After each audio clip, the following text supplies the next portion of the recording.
let's jam.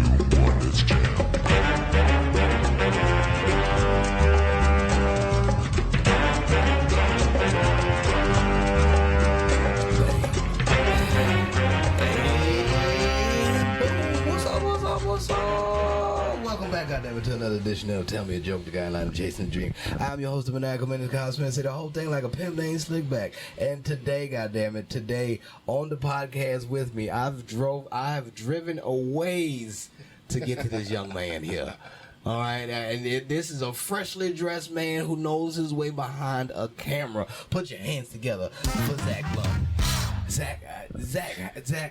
Did I get that right, Xach Blunt? That's it. Okay, That's okay, right. good. I had it in my head. I was like, "Ooh, you gave a good intro for somebody this time, and you didn't fuck it up." usually I fuck it up, and I'm like, the name was just like, make sure you get it right, Kyle. I was like, I got it. That's I easy. got it. It's There easy it one. is. It is. I had about a half of one on the way over here, so it was just like, all right. How you doing, man? Man, I'm good. Thank you for driving over here, dude. Oh, I ain't know no it's a thing. drive, dude. Yeah, So.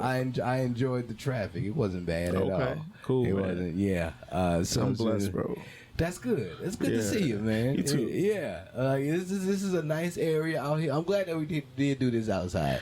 It is a pretty. I thought it was gonna rain all day. But did it rain over here at all? Not at all. You ain't get no Not rain that I out here? noticed. I've been inside all day though. Oh, So. you been? Yeah. But nah, it ain't. I don't think it's been raining. I didn't hear anything. So So Xach, what is it that you do? Oh man, it's a loaded question, bro. Yeah. It's a loaded question. So I'll say most people might know me for my spoken word poetry, right? Uh-huh. I consider myself an artist, interdisciplinary artist. So Okay. I perform poetry, I write it, and that's my main thing right now. You know what I mean? Yeah. Every time I see you though, it's very fashionable. Okay. I appreciate that, bro. I'm trying it's a very a little bit. casual, laid back, like, oh, but that look nice though, type of look. But you always behind the camera. Like, what is your like major role when every time I am seeing you? Like, Yeah, so outside of just performing, I'm a videographer, right? So okay. One of the ways I got through that was through poetry, though. You know what I mean? Like, I work for with Amir Safi with Right About Now, Right. And I just showed up there randomly one day. I tell you, like, it was my friend's birthday, and we just went to this bar, Avant Garden, on Wednesday night. This is when her birthday happened to be at. Yeah. And so I showed up later than them. They're already there. I had work, so I was like, I'll meet y'all there. I walk onto the back patio. That's where we typically hang out. Yeah. And I ain't seen none of them niggas. Yeah. I did see niggas doing poetry, though. Yeah. And I was like, yo, what is this? I've always been writing. Yeah, I used to Yeah. rap. So, like, I just saw that, and I was like, yo, this is dope. Like, what is this? So you just walked When up does on it it? happen? Just walked up on it. They like, we here every week. Like, bet Right. I'm gonna be here next week. And I came back next week, and I literally just never stopped going. Yeah. And because of that, I just really put myself in a position to be like, how could I be involved? Yeah. And so through time, you become more involved as like person who volunteers, who helps set stuff up, break stuff down. I became really good friends with the previous camera person. Yeah. His name was Christopher Diaz. That's my poetry mentor, really. And whenever he left, he moved for a job, and I just took up the mantle and kept it going. You know what I mean? So and so I've been doing that since 2018, probably. Yeah. We're right about now, and so that was my first time, like, even understanding a camera. And so so from there, when the pandemic hit, just more opportunities to use the camera came into play. And so because of that, I just really leaned into that. Is that your equipment, or is that the equipment It's the equipment for Right About Now. Yeah. Oh shit! How long has Right About Now been going? 9 years. We just had our 9-year anniversary in earlier this month. That's what's up. Shout out Safi. I need to hit up. And see if he wants to get on. Yeah. It's just so amazing what I see people do out here. Like we was talking before we started on the podcast. You are a poet. I am also. I do. That's how we've met each other, through poetry. And coming out here, being out here for the longest time. Coming from the scene that I'm from, there's a poetry scene, but it ain't like this. Like I was telling somebody before, the poetry scene out here is like the comedy scene back in New Orleans for me. That's wild. Like, yeah, because the comedy scene, that's my life right there. That's my bread and butter. But this here, I can get that same feel that I got down in New Orleans out here when it comes to poetry. Like not because I can. There's so many things you can get up there every night. Yeah, and it's like, dang, they people eating poetry up like this. It's wild. It's a big city. Wild to see, man. So you got a lot of people who like want to be a part of stuff like that. Want to be a part of artistic things, right? Yeah. And I know that the comedy scene out here exists. Yeah. I don't know to what extent. I know they make a lot of fucking money because they got a goddamn comedy festival this weekend at the Riot, and that shit is crazy. Got a fucking giant spaceman blown up in front of the thing. It's crazy right now, bro. So that's it's gonna be popping this weekend. You know what I mean? And I don't think poetry has that kind of funding that comedy has. But I think what we do have here in Houston is a robust community of people who care about the craft, who care about other people, and we show that in the ways we show up for each other, and like that's unique though to most other artistic scenes I've been to out here in Houston. You know, I used to rap, so I used to be heavy in music scenes, right? I have a lot of friends who are musicians and band members and stuff, so I used to be really entrenched in all that kind of stuff. My first craft was painting, you know, so it was traditional visual arts, and so like I know how those things sort of navigate, and none of it is as community centric as the poetry community, and that's one of the reasons I absolutely fell in love with this shit. It was because like the way I was treated, the way I was accepted, the way I was able to be myself was unlike any other artistic space that I was put into. So you do feel love as soon as you come into the environment of the poetry. Like I've been many places around here. I've seen like I'm like a fly on the wall. Like I've been here 3 years, and like I go and play the backfield and just to see what the energy is like in certain places. And like the places I've been, you haven't besides doing comedy. That's different. that's a drawn out energy right there. But just to come to these places and just feel that energy already, knowing that I don't have to do too much to get the satisfaction that I'm looking for. Here it is just it's contagious. It makes you want to. It makes you want to do it. Gotta keep going. Exactly. Like so, when I get something new, especially when I write something new, I get very excited to do it. When I get out there, I get very nervous just because it's a shitload of people. It's always a shitload of people. It's like, oh shit, I'm about to go swimming again, and the water gonna be deep. You know, I understand. I know how to swim, but you know, it's just getting over the nerves, man. Man. Good fucking metaphor, dude. Write the poem. Write the fucking poem. Yeah. So it's a mental gymnastics that I have to deal with every time I go outside, just because it's like, all right, what's gonna help me? And I've been trying to figure out what the balance is, because coming from New Orleans, everything was a drunken haze. Like I realized that once I get other places, that because New Orleans, you can drink at all times, you can walk anywhere with a drink. It doesn't matter. You come other places, it's like, hey, nigga, you can drink under this awning, but if you leave from under the awning, nigga, that's illegal. And it's like, what? It's a weird rule. We all outside, though. We still outside. Exactly. Like, I don't get it, but I guess that if that's the rules, sure. So the drinking was just, I don't feel like dealing with that. I'm like, all right, so I don't drink as much. And then smoking is just like, I've always been doing that. So that's just like, I'm here and I'm here. And that's nothing. So to have stopped all the drinking that I used to do, because every night it was like 2 or 3 beers, Heineken's. I'm small, you know, probably didn't eat much that day. I only had like 4 hours of sleep. And boom, I'm up until like 2 doing comedy, messing around with the homies and everything. Boom, go home, do it all over again. And I did that for years. And then finally, when I get to a place where it's not that consistent, things started to open up, and it's like, oh, I was living a certain life because that's what I continued to do. Like it blocked something from me. Now that it's over, like I can see clearly now. Kind of sort of, it's weird, but I like where it went, and I needed to leave for this to be shown to me, because if I wouldn't have left, I would just continue. Still in a drunken state. And so it's just like, oh, okay. all right, so here's a good reason for leaving. Like, I miss home, but I don't want to go back, you know? So it's just like, I like being, I'd like to visit.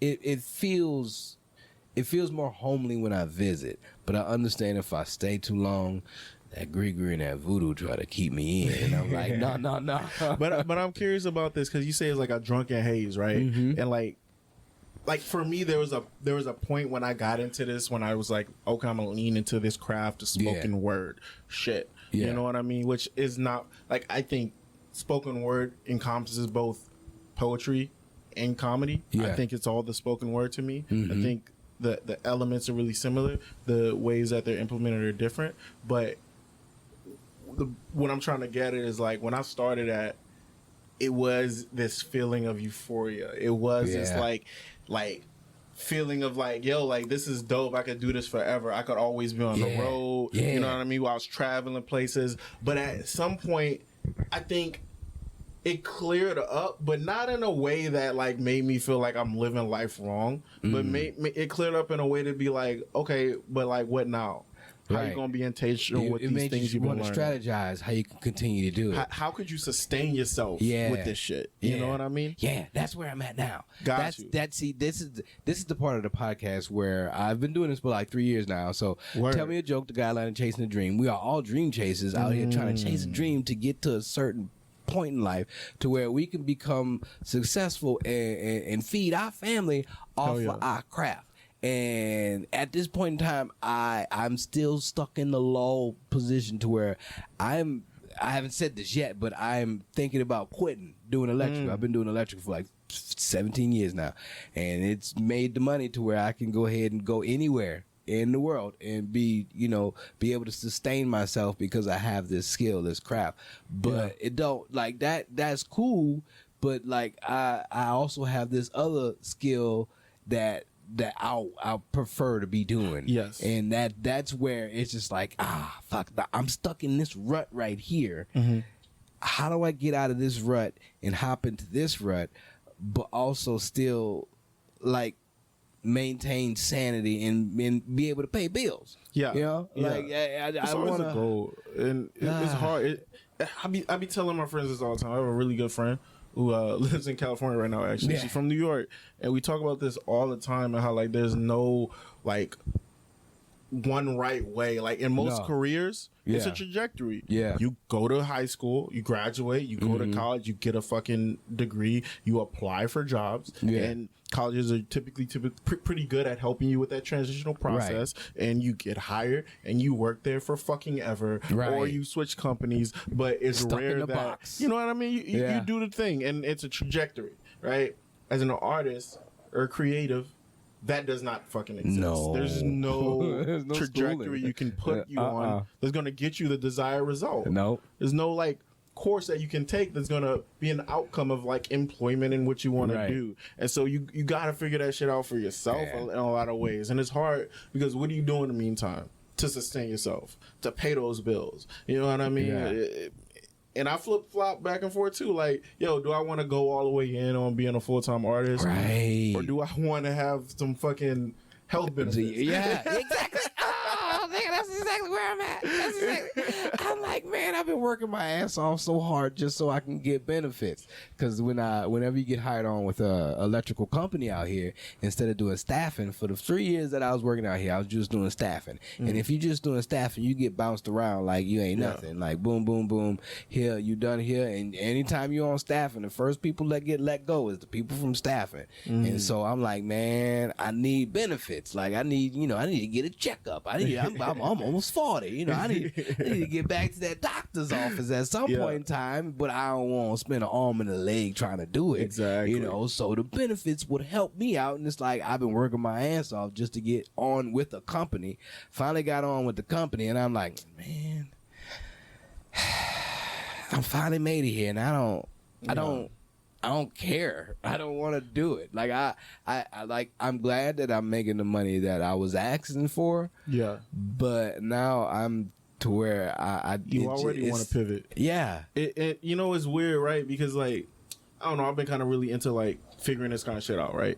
And I think a lot of it is setting your intentions and making a plan around that. You know what I mean? I know for me, right now I'm putting my feelers out in different job markets. Yeah. If I land something, you know what I mean? I know that what lifestyle I'm living, I'm gonna maintain this, and all that extra I make, I'm gonna bank it for something later. You know what I mean? So like it'll be like a 4 or 5 year trajectory for me. Like, how long could I stay on this to bankroll whatever I really want to do? You know what I mean? I think it's about setting your intentions around whatever it is that you really want to do and understanding what that is. Because 5 years down the line, you're gonna still be working that job and you ain't saved or make a plan for what you actually want to do. Right. And then you're gonna make that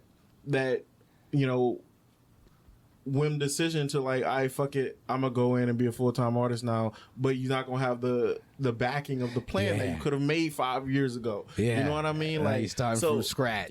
Now you're starting from scratch, and it just feels weird because then 5 years from there you're gonna be back looking for that job again. You know what I mean? It's a cycle. Like you could have been started. Exactly. It's hard, but like that's where I'm going. I know I don't know shit. You know what I mean? I'm just a guy. You know, but that's what I'm trying to do. You know what I mean? I'm trying to plan. I'm trying to really be a person who can be responsible with my life and not just leave everything up to chance, because it don't have to be that way. I don't want it to be luck. I don't want it to have to rely on luck. I want it to be because of when the nigga is talented is why I get seen. But being able to get seen now, the market is just so saturated with suck shit.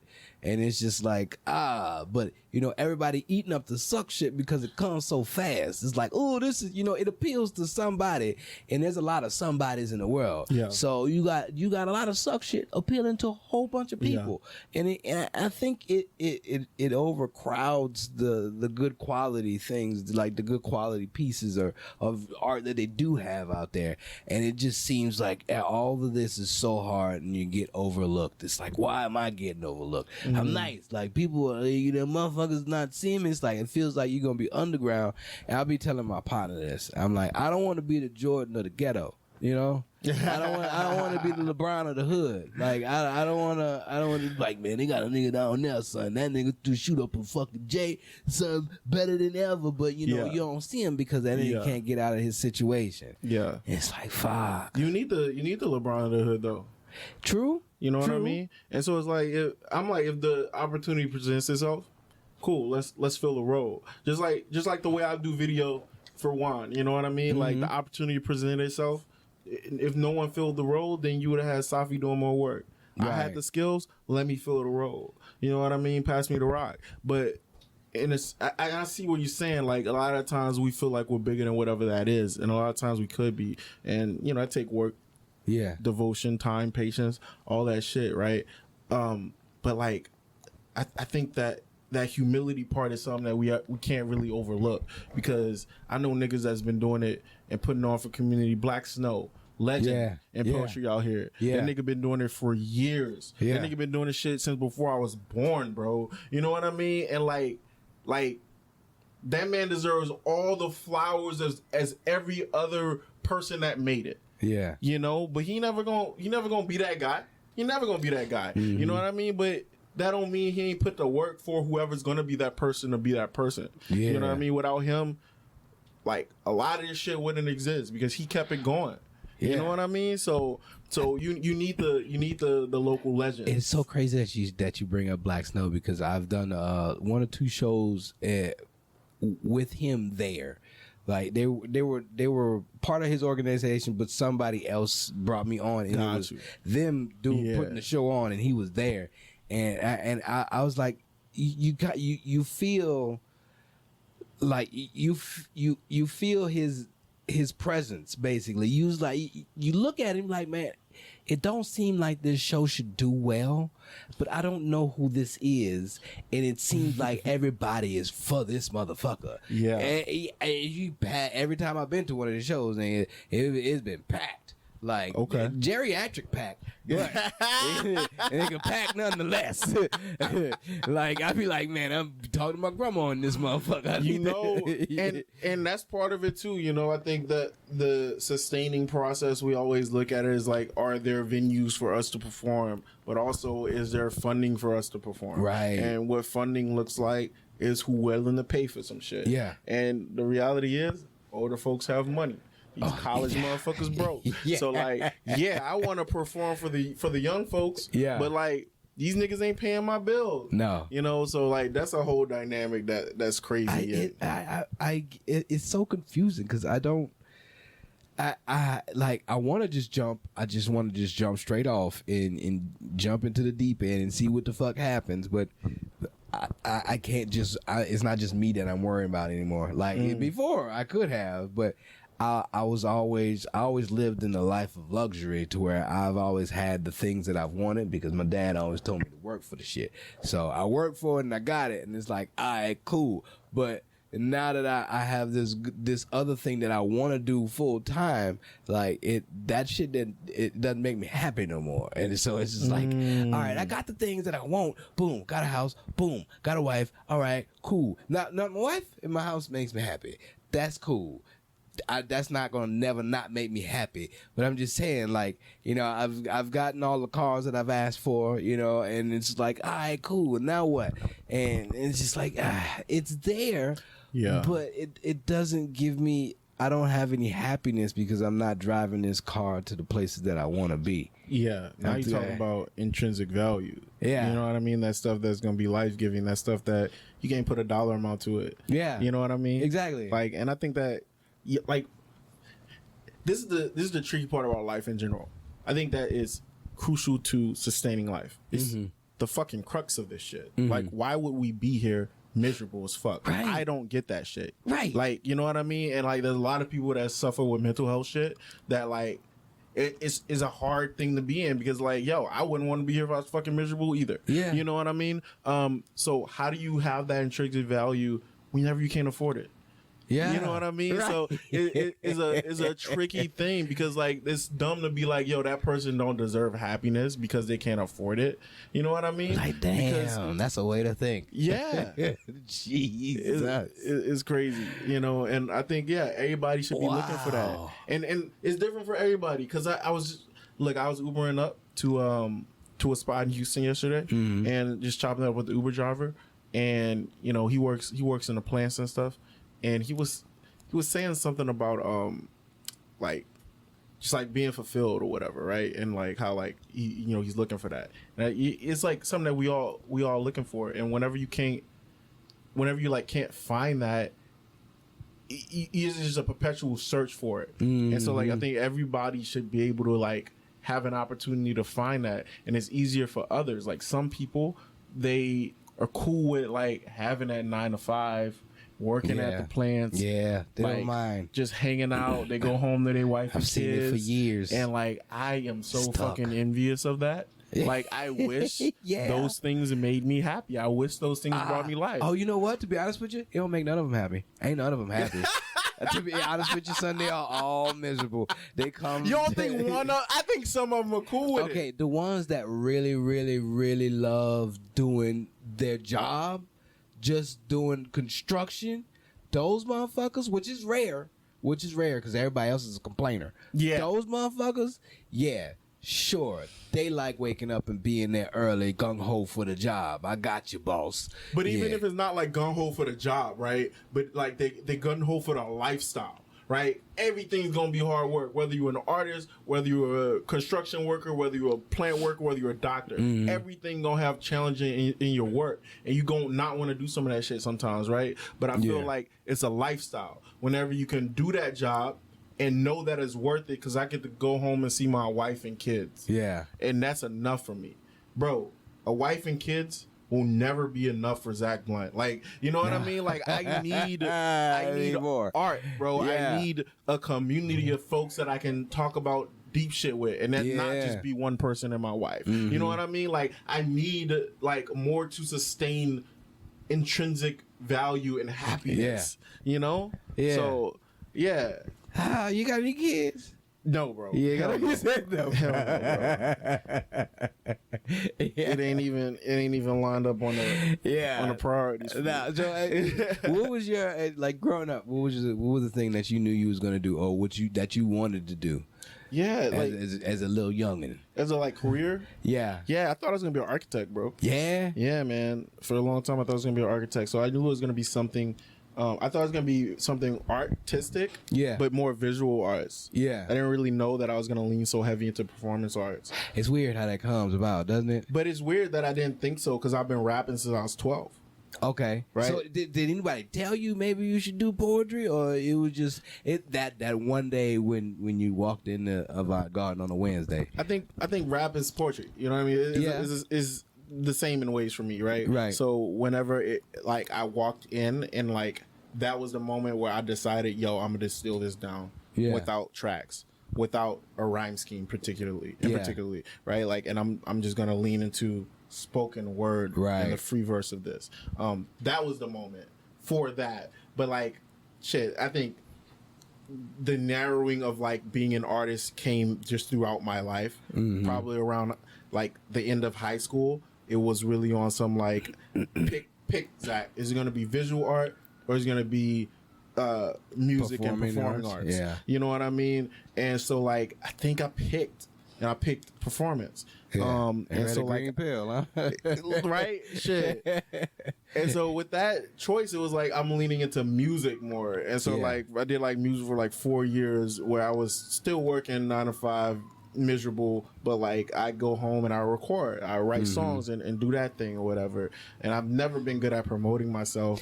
So me neither, man. It's the so rap difficult. shit just didn't work out because like I feel like you gotta have that persona all the time. I feel as if you need more than just yourself. Like it's bad. You need it. I keep saying a team makes things so much easier. Absolutely, it's so much easier, and it's just myself, I've been doing it so long just on my own. It just feels, I don't know how a team, because I want it to be organic. I wouldn't want the team to be like, all right, I need this person, cool. All right, what's your personality like? It don't matter. Just come on, I need you. And you know, like usually the teams that I see that people have been fucking with is usually the people that been with them for the longest. Yes. It just so happens that, oh, you do this, oh, I do this. Boom, we mesh. All right, boom, I got you. I'm going to do this for you, and you do this for me, and let's go ahead and take over. Like, I've never had that. It's hard because I think that teams really work when the goals are aligned. Yeah. And, for example, you know, like right about now, I think I'm so indebted to spoken word as a craft, I feel like. So it's real easy for me to come on and be like, yo, I want to help out in this video capacity. Yeah. You know what I mean? It's a real easy choice for me to make. And I know that it's coming at the sacrifice of my own personal things that I could be achieving. Mm-hmm. But that's okay. You know what I mean? Like, I think those things can come in tandem. Would they come faster if I was just devoting all my energy into my own individual artistic thing? Probably. But even with that, right? I don't think anything's in a silo. I would still need people around me, you know? Yeah. And so it's like, I feel like I do get to experience sort of the best of both worlds where like, yo, I'm entrenched in this community. I'm a leader in this spoken word space in Houston. And, you know, I get to surround myself with people who are going to in sort of ways sharpen me. I feel like it's been a little lax because like I'm in a position where, you know, poets look up to me. Yeah. And like, it's kind of, it kind of makes you like chill. And that's not the most, I want the sharpness, you know. I want somebody challenging me. Yeah, y'all. You know, you can see the go-tos in the head. Not to say that it's a big jump or the head honchos out there. You see who are the people that people will gravitate to. Like it stands out, kind of like fucking oil and water. You know how when you drop it in your fucking everything else spreads like that. Yeah. That's kind of what it's like. Y'all stand out just like that. Like when you see Sharika, if you see Amir, if you see you, or if Kanai comes around, it's like, oh, these are the ones we need to know right here. These are the people. Like, so I've always, cause me, nigga, I play the background like I'm a CIA agent or some shit like that. So I'm like, all right, who the big people out here? I'm like, okay, Yeah. all right, people come talk to you. All right, you are the people. All right, smile and say, hey, hey, hey, hey. All right, got away. They see you, good. Recon on the next one, you know. So it's always a plot just to see who's what. Because I'm a very shy, introverted type of person until I have to be myself, and then when that happens, I can't turn it off. Because this whole comic brain of mine just automatically it like I go around crowds of people or just in the midst of people that don't know me, they understand it. Like, oh man, you like Kevin Hart, man. You sound like, it's like I don't try to be, just they don't have anybody relate to, so they're like, nigga, you funny, and we're just talking. Like, and I'm not trying to be, but you know, that's just how it comes out. So people, that's the dynamic that I give off, but I'd rather be at home. I'd rather be at home. I'd rather not have to deal with people. And it has been nice. And like, I've been kind of getting spoiled out here in Texas because Texas is big. So going places, like, I'm like, fuck that. Like, since I stay way out here, why I got to drive all the way down there for no gratification? Like, it's not gonna boost me towards where I'm trying to get.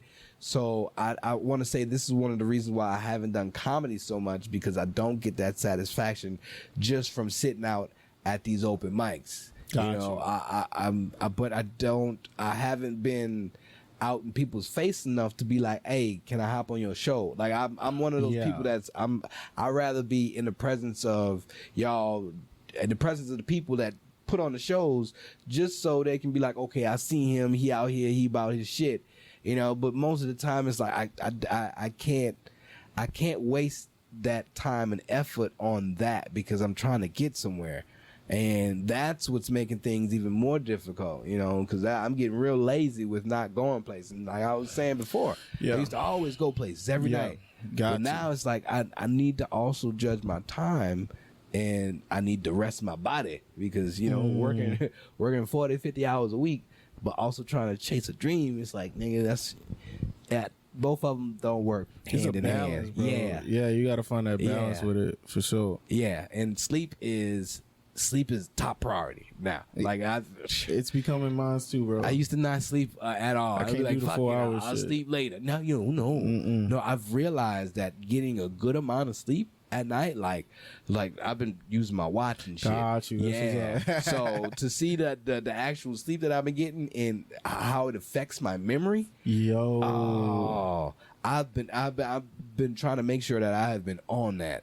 That's like good. Just because like the haze that I was telling you about. Yeah, that's one of the biggest changes that you can make, scientifically speaking, that like will improve your overall well-being. Yeah. You know, it's just getting fucking 7-8 hours of sleep. And I wasn't doing any of that when I was in New Orleans. 4 hours of sleep on a drunken sleep, so waking up, hangovers, and that's head banging. And that's some more mature shit, you know what I mean? Like, because you don't really even feel that shit when you're in your early 20s, bro. You know what I mean? Realize. You don't feel it at all. And I went back to old recordings that I've had and just listened to myself. like I'm like, nigga, I've had 2 beers, bitch. I don't know who this nigga is at all. I don't like him. I want to beat his ass. Like, this ain't me. This was me at all times, though. Yeah. Like, I'm like, yo, I don't want to be that guy no more. Yeah. Yeah. And that's like, I always have this quote that I said, I don't know if it's at or came from, but it says, I don't know if I'm becoming a better person or just a different one. And the goal is always to like be a better person. But it's hard to judge that when you're inside of your own body. You know what I mean? And so it's so important to take stock of like, yo, what are the things that I did? Yeah. Is that aligning with the person I want to become? And part of that too is like taking stock of, did I go to X amount of shows this month? Did I get the sleep that I want? Are those things in tandem with what I want to, the person I see in my head when I think about who I am? Yeah. And is that coming at a sacrifice of my 9 to 5? You know, it's all like hard to quantify. But I also think like when you're doing that, you can't be too hard on yourself. because we all trying our best. I know what has been affecting my 9 to 5 has been affecting my people skills. Just because, like, when I do go home, I'm damn near about to pass out. I crash. I don't really do too much, so I don't go out in the midst of people as much anymore as I used to. I'm used to always dealing with people, and now, like, people tell me certain shit. I don't have something like that to come back with because I'm not in that interaction mode with, you know, randos now. So it's just like, oh shit. And I realize that I'm starting to lose certain things because of the things that I'm doing now, you know, which is, some of them are good, some of them are bad, you know, and it's like, I want this back, but I understand what that's going to have to come with. Yes. I'm going to have to do something. Something's going to happen because I enjoyed that. I enjoyed my interactions with people, and I enjoyed how easily and smoothly it went, you know, to where people were just like, oh, this is a great conversation. That's how I got told to be a comedian, me just talking to somebody. And you feel like those things don't go the way they used to? They do from time to time. They'll slip back into mode, but like I see sometimes I do have a struggle with man, I don't think that's you though. I don't think it's unique to you. I think people are bad at being people right now. You know what I mean? Like, I like that better. yeah. People are bad at being people right now. I'm a social person, bro. Like, I really am. You know, I like to go out, and I even feel weird talking to strangers sometimes, you know? Yeah. And I think it's partially me. It's partially like the way I internalize so much. Yeah. But also it's like, how's that person showing reciprocity to me? Engaging in conversation. Right. We do this thing right about now. Every time it's called a selfie break. Yeah. You know, and it's really intended to get people to engage with other people. Right. And I seen the evolution of selfie break. And I've been a part of the evolution of selfie break. And so 5 years ago, bro, I was meeting people every selfie break. Every week I met somebody new. Now, bro, honestly, I don't even be taking pictures with people most of the time, bro. And it's partially because it's like, I don't really feel like being vulnerable and branching myself out. But also, I don't really feel like being subject to somebody curving me for trying to, like, interact with them. And so, like, people are bad at being people right now. And people it's not excluding me or you. You know what I mean? So it's something we all got to work on. That's good. That's good, because there's certain little things that I do see that I'm like, damn, you know, why is that person like that? And it's not normal that you would see that. Like, especially a younger generation now that's coming into the workforce. I'm like, yo, did you retain what I told you just 5 minutes ago? Did you forget? Like, it's repetitive. We doing the same thing. Yeah. Bop, bop, bop. Son, why you can't catch on? Yeah, like, I'm like, what do we do? And it's not just this young motherfucker. It's all the same ages. I'm like, did we do something to y'all? Like, did you not have an older brother or something? I don't understand. Lazy, don't want to do shit. Oh, it's hot. I get it. Complaining. Construction not for you then. Like, don't come out to construction. Yeah. And, I'm like, in my head, what? My daddy would have. It's just you don't know what to say nowadays. It's interesting. I got an interesting take on it, you know, because I'm real empathetic to that. While at the same time, I'm a hard ass nigga when it comes to that shit, bro. I grew up under the fire like that, you know? Yeah. And at the same time, I don't necessarily think that is a way of life that we be like, you know, toughen up type shit. You know what I mean? So I think it's a balance to strike. It's like, understand who you are. Right. You know what I mean? Right. Understand that, like, yeah, maybe construction not for you if you out here complaining about the heat. Exactly. But, like, I ain't about to sit here and try to, like coddle your feelings while I'm doing my job too. Right. You know, so maybe you need to figure it out and not be here too. Yes. You know, so it's a balance there. It's a balance. I want to give everybody they room to grow as a person and find who they want to be. Mm-hmm. While at the same time, sometimes you need to be told this ain't what you might want to be. And you got to reconsider this job. Yeah, I've had to tell a few people that, because I'm like, if you don't, like, I don't know who told you to come do this. But that's different than being like, hey, toughen up. You know what I mean? That's I think it's different. Yeah. It's not with these situations. I'm just like, if this is where you want to be, this is a good place to be. And it's more of me coming off as a mentor now, just because I understand my age. You've been there, and so I'm like, all right, dude, I get it where you at, But like at where you're at, my level was way past where you at right now. And like you don't put in the work ethic to say that you want to continue to do this. And now that you out here with me, you endangering yourself, sir. Because nigga, what we do out here, if you're not ready for it, make this your is not what you actions map your words. you're gonna get yourself hurt. Yes. Yeah. And then you see people and it's like, all right, you're not retaining the information. You're not doing this, you're not doing that. You're just trying to skate by it. Did your daddy make you come out here? Because if that's the case, you definitely don't have to listen to that. You can go do what you want. If you want to work on the computers, man, sit inside. And that's what it is typically, you know what I mean? Things people follow in their parents' footsteps. Yeah. I think a lot of kids are. I mean, it's society. You know, the world we live in. We're really influenced by our parents. And it's crazy because our parents, like the generation above us, they didn't put up with that shit. So what we got, we understood we shouldn't bring it down to our lower generation, to the ones that come from under us. We shouldn't bring this down to them, but we also should instill in them, a work ethic is what you would need to get by in life, especially if you not. If just in general, and so totally, I get that. Will Smith said this thing where it's like, I used to think he says like, I used to want my kids to be an oak tree when they were really an apple tree, and so it's like if you're trying to make an oak tree, or an apple tree make oats, then like shit's not gonna work, right? It's never gonna happen. So you gotta let that tree be what it's gonna be. Yeah, and so that's one issue. Work ethic is a different issue, but I do think that if you don't care about the shit you're doing, you're probably not going to put the work in on it. Right. So that same kid that probably is not retaining information or not doing what they need to do under the guise of construction, you put them in a computer science course, and now it's something they're excited about, right? You know what I mean? And now everything's clicking for them, And so it's like, are you planting in the right soil?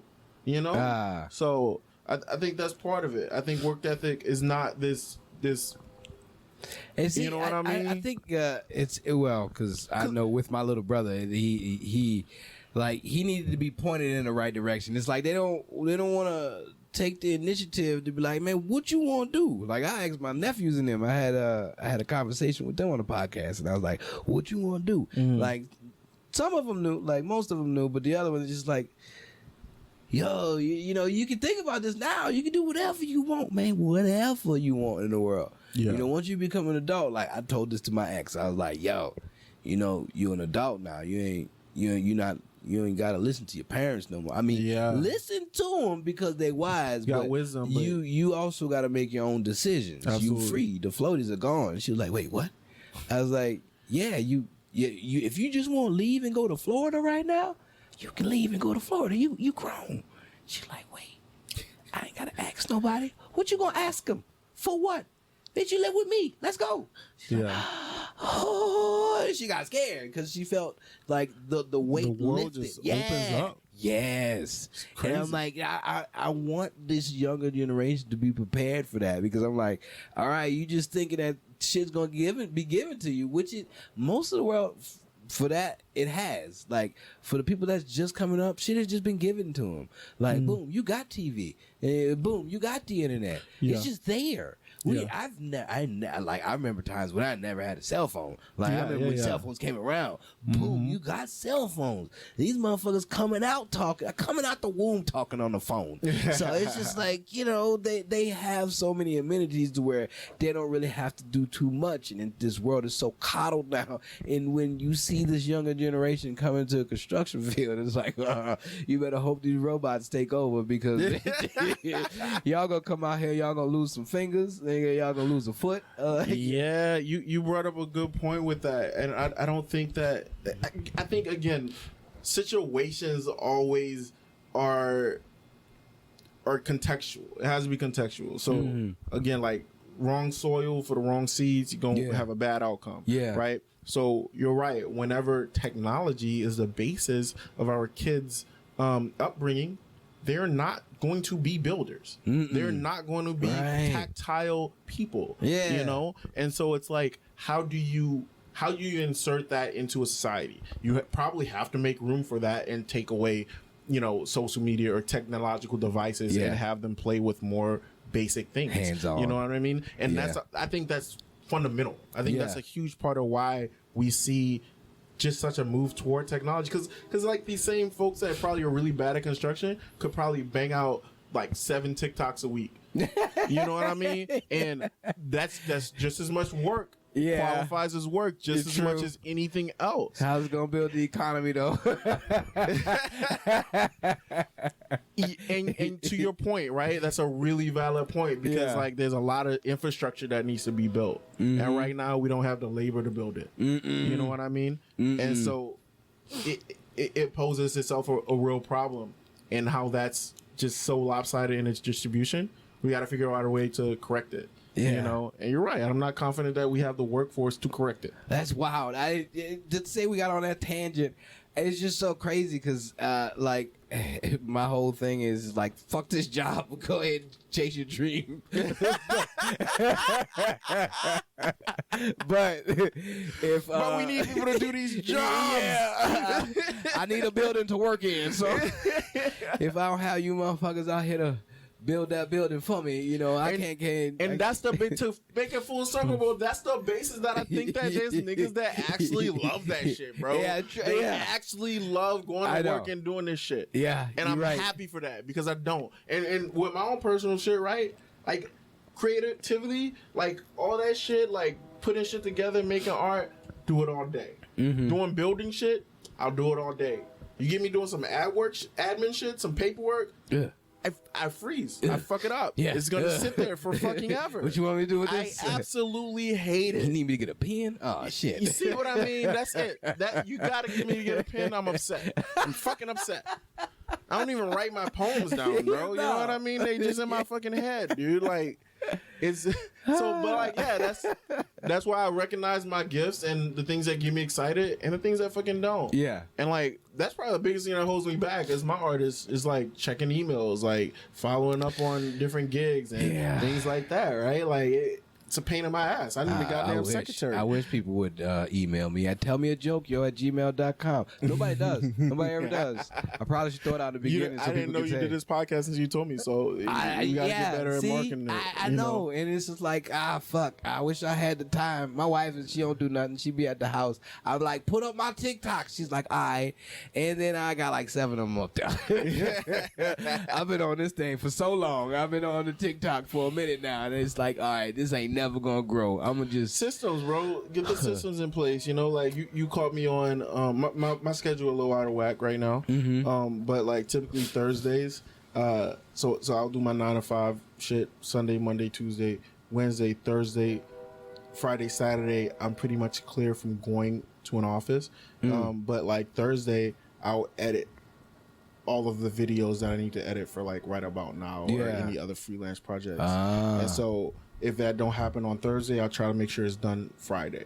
Right. And so like that's a system I have. I don't touch those videos on Thursday, Friday. Right. It's 9 to 5 shit. I do it through Sunday to Wednesday. Right. Saturday, that's my day to really decompress. You know what I mean? If some laundry ain't get done, then I'll do it that day, right? And then, you know, also on Sunday, I meal prep. So I have food for the week. I go grocery shopping. And so it's like these systems that you put in place. You got a routine. You got to get the routine. And that's just the tip of the iceberg, bro. Like, I'm still trying to figure out my routine. You know what I mean? Things go smoothly though with having a routine. When you stick to it, man. Man, I almost had a routine before I got married the first time. I felt it. I felt the routine there.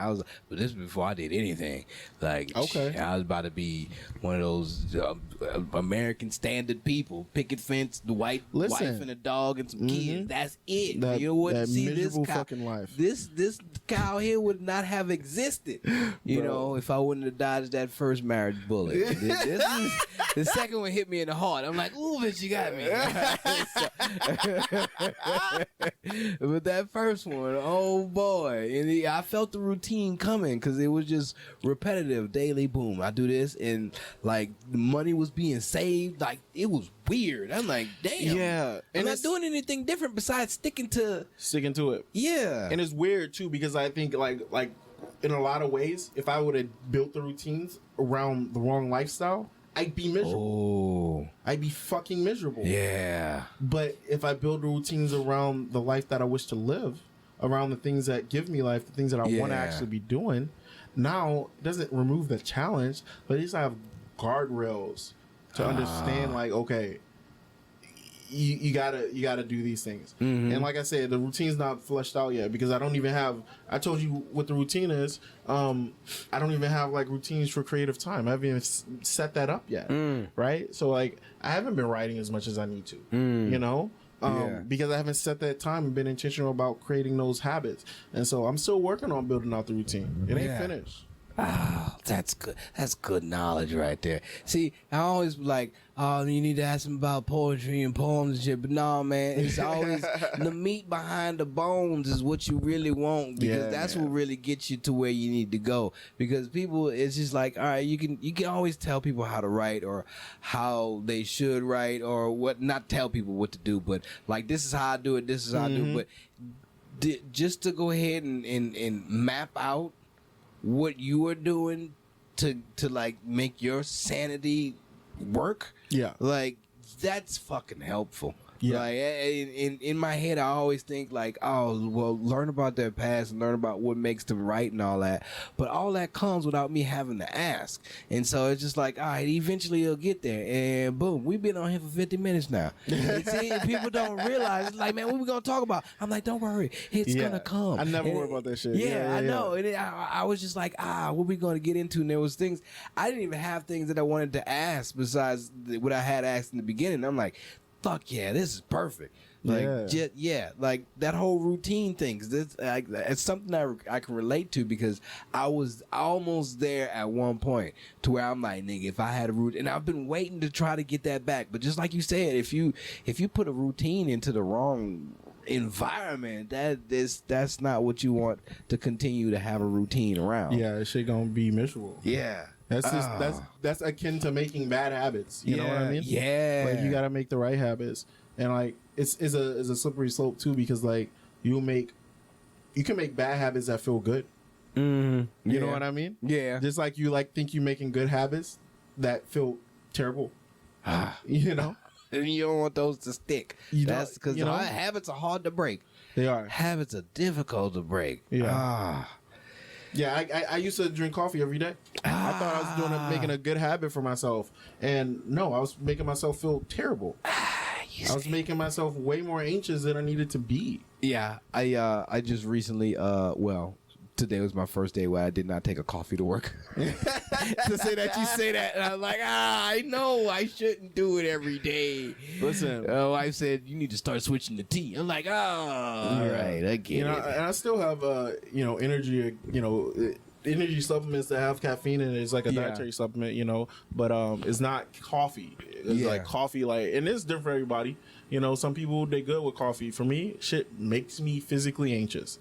Like, gives me jitters. Like, if I drink it too late, I can't sleep. And so, like, I grew very dependent on that shit. Yeah. And so I had to fix that. Yeah. I had to fix that. My dad drank so much, if he didn't have it, he would get a headache. And I'm like, I don't want that to happen. Brain, all that shit, bro. It was bad. It was real bad. I was very reliant. The addiction. Yeah. This has been great. All right. We got a game of choices. Every time for the new people, before we get out of here, I like to play a game of choices. You got 4 choices and 4 options. Okay. Okay. How old are you? I'm 30. You 30? I'm 30. Oh, you're a good 30. Yeah. All right, yeah. good. So these references are probably, is somebody working on a recorder? It sounds like somebody's trying to play a recorder.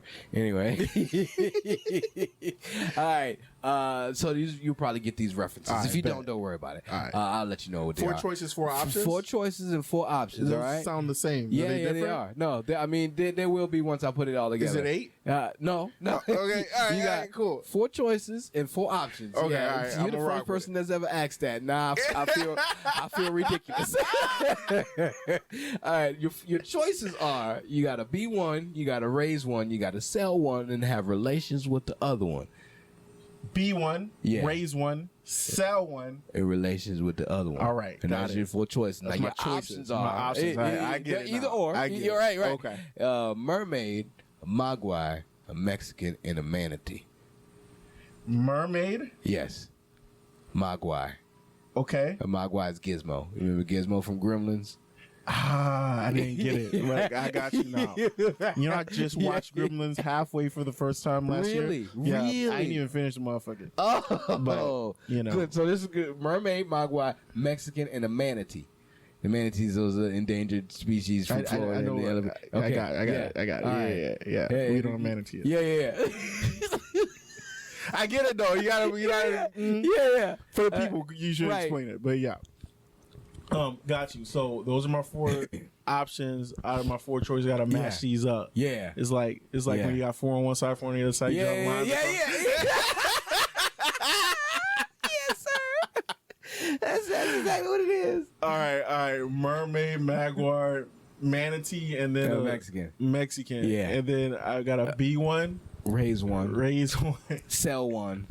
And the relations with the other one. Yeah. All right, I'm gonna have relations with the Mexican. Okay. Right, can I do that? Let's just make that normal. All right. I don't want to get into normal. weird bestiality shit. So we're gonna have relations with the Mexican. Okay. It's still bestiality because I'm gonna be one of the others.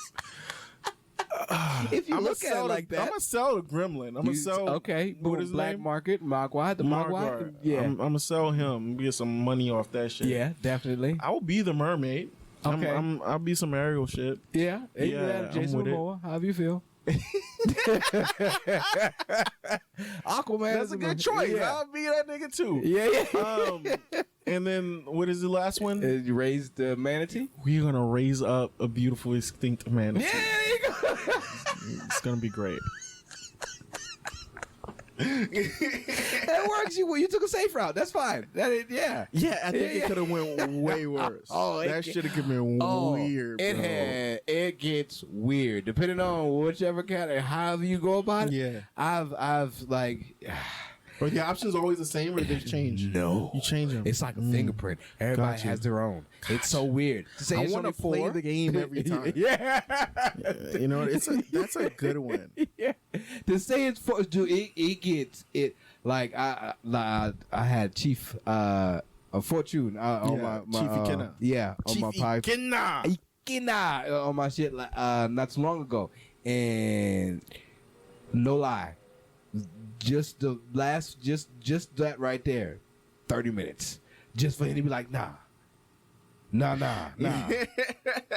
All right, so I'm nah, I can't do that. No. So if I do this way, shit, I put myself in a box. I can't. Oh no, all right, let me start off. I was like, yes. It's so good. It's such a fun time, and it's like a fun icebreaker that I get to do with everybody, and just to see where people go with it every time. Yeah. It's something good. I need to put a mashup of them at that would be dope. Yeah, that would be a good fucking. Because I do it with everybody that I've done with. But you don't have for to the cut first the time. 30-minute one. You can't put that in there. Oh yeah, nah. Hey, I could chop it up. I'll put it to where he guessed everything. He's like, all right, that's what I want. Nah, bro, that's actually a really good idea, and it's a fun icebreaker. I'm like, yo, you should do that at the beginning of this fucking episode. That's such a good lure. Okay, but I don't know. It works at the end well. You know what I mean? True. I don't know how many people hear. This is in the beginning, like close to it. Okay. Yeah, because it's already an hour. So shit, that's all people need. Goddammit. Yeah, hey, we in the area, and this is a great conversation. You never know how it's gonna go until you start opening your mouth, and it's like, oh yeah, that was good. I'm gonna write that down. There's a few things in here I'm gonna probably listen to again and be like, I'm gonna write that down and just save that for mental notes for later. That was good. And I always vibe with you. I always like wanted to just like chop it up with you in general. You know what I mean? So we didn't even get into the craft. You know what I mean? Right. But like I do want to say, man, what you do is so unique, and I've seen people do it before. You know what I mean? And I think that like. Yeah, it's cool, but you are actually very talented in both. You're funny and your pen is fire. You know what I mean? Yeah. Like I think it's a dope combination you got going on. I feel as if I have to, if it's gonna be that, it needs to be like I beat my brain up about it just because like if I'm gonna be the guy that's gonna be doing this like this, like I have to set a precedent for it. Like the bar has to be at a certain level, because like I can just say some silly shit, that's cool, but if you're gonna have it like poetically and then do some silly shit on top of that. Like, I wanted to set a standard to where it's just like, oh, he not just up there rhyming, or he not just up there just putting a whole bunch of silly shit together. It actually is something for people to think. Also, for people to be like, oh, nigga, that was fire too. You know, yeah. So there's a whole lot of things that go through my head before I actually say that, okay, this is good enough for people to hear. Got you. Yeah. Yeah, we put ourselves to the ringer, and I think that's also a slippery slope, because we want things to be our best. And sometimes they say, you know, great is the enemy of good. And so a lot of times we put ourselves in these positions where we're looking for perfection, whenever you could have just wrote some shit. Yeah. And I do that. I know that happens for me a lot. I don't write as much as I need to because I'm preventing myself from just putting words on paper or creating something in my mind because it's not perfect or it's not up to whatever standard I believe it should be. Yeah. You know, and that's my Achilles right there. Yeah. So. Damn. That sucks. Yeah. Like, I like anytime something comes to my head, I'm like, all right, even if it doesn't sound like this could be great, like, let's just go with it. That's dope. Let's just go with it and see what I can make out of it. I love it. Because I would take something. I would take something to where, like the dangle shit. Yeah. Like I've had that in the background for a very long time, and I've never completed it. So I just going through my phone. I'm like, man, I need to bring something new, and I need to bring something silly, and I never knew what the fuck I could bring. And I'm like, oh, all right, let's see what we can do with this. And so like. It just started with like two lines. Like, I don't care for my feet dangled. Not cool. And then I was like, all right, where to go from here? And I was like, all right, just think about a whole bunch of situations where your feet will be dangling. And that's when I do the bullet points and then put those and then just kind of mash all that together. Yeah. And like tell a story. You know? Like, that's dope. Yeah. It's so interesting, like, cause like, I've evolved as an artist. In my early days of doing poetry, it was a lot of like, I'd start my shit off with a lot of funny shit. Be hilarious in the first half of the poem, and then I flip it on them. Yeah. And it would get real serious. As I've evolved as an artist, like, I've gotten away from that, partly because, like, for me now it's gimmicky. And not to say it's not okay that people can't do what you want to do, you know what I mean? I think for me personally, it's like, I've done it enough. You know what I mean? It's like I'm good on that. Yeah. You know, and so like I'm trying to figure out whether or not I want to go back to doing those kinds of things. But yeah, man, your poetry itself though is so powerful. Thank you, like man. The way you present it's because like when I look at you, I assume that you're a sophisticated rapper. Like that's what I assume is about to happen. But when you go up there, you realize why you're the person. You're one of those people that stand out there. And it's like, oh, okay, because it's always a treat to see you. I never usually get to see you because either you usually working the camera or you're up later, and you know I'm usually gone by then. And so whenever I do see you, I'm like, yo.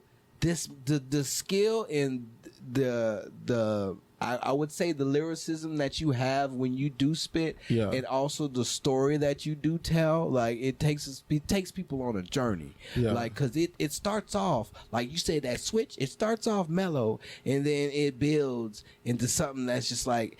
It's smooth like to me in my head I see it smooth like a whiskey, just it's straight to you. You get everything. You don't sugarcoat nothing, and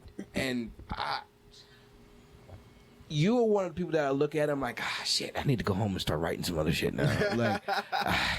Like I can't. Damn. Like I look at it now. I'm like, I can't do that. I can't do it like that. I can't do it to that caliber. So it's like, nigga, just stay in your lane. And just enjoy it. Just enjoy being in the presence of what people do. You know? So I've been having to take that in a lot. I feel you. I'd say give it a shot if you wanted to, but I think vice versa, bro. Like what you do, like I name my lane, you know what I mean? I ain't even about to try to step in it, you know? Yeah. But yeah, like I try. I want to be writing more. I want to be doing a little bit more. I appreciate all those flowers though, for sure, man. Yeah.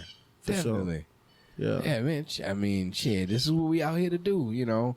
And if you can't get your compliments, where are the critiques coming from? You know, it's like how you know what's good and what's not. Yeah, if like everybody's my team just gonna be there. Yeah, my team just got on to me, bro. Like, you know, I was hyped up on this one poem that I have. I was like, yeah, this is the best poem I got, bro. This is the best poem on this team right now. And they're like, I don't know about it. They humbled you. That checked me, bro. That really checked me because I was like, nah, nigga, I didn't done that poem at the top levels. Yeah. And it's done really well for me. Yeah. You know what I mean? So it's like, it's hard for me to say or sit here and think that, like, that ain't the one. Mm-hmm. But I will receive what y'all saying. Yeah. You know what I mean? So I'm going to receive that and we going to sit with it. And you know what? I love it. I love a good challenge. Yeah. So please believe definitely. I'm about to write some more shit for y'all asses. Hell yeah. You know what I mean? Hell yeah. So. Holy shit, man. And that's the shit that I mean, right? Like, and one of the reasons why I don't perform as much is because I know that I'm that guy.